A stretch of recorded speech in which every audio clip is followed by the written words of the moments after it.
Alors, pour ce qui est des langues, il y a beaucoup de préjugés, des préjugés colonialistes. Quand on va dans les écoles, on vous dit qu'un élève qui entre en classe ne doit pas parler wolof, mais il peut parler anglais, il peut parler italien, mais dès que vous parlez wolof, on vous attribue de 5 ans. Ça, je pense que c'est des préjugés extrêmement, comme a dit le professeur tout à l'heure. L'école, c'est pour enseigner des compétences. Alors, prenez un enfant, et c'est le problème maintenant.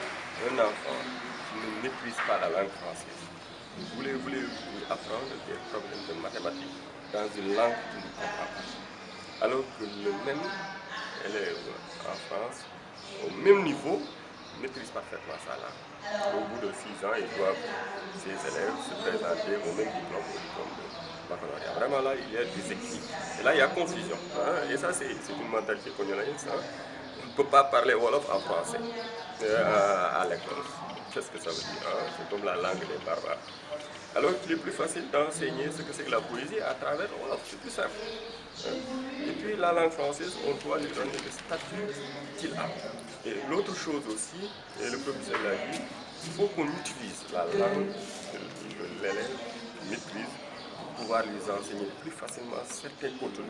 Autrement, vraiment, c'est très compliqué.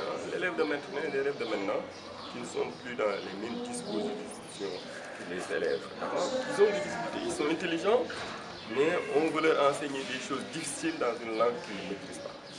Ce qui pose l'autre question. L'autre question, c'est qu'on n'a pas de politique pédagogique.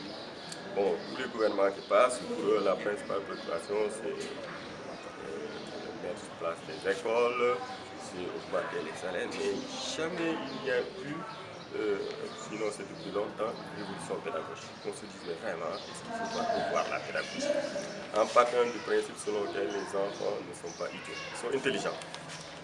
S'il y a problème dans l'enseignement, c'est tout simplement parce que l'offre de formation n'est pas la bonne. Parce que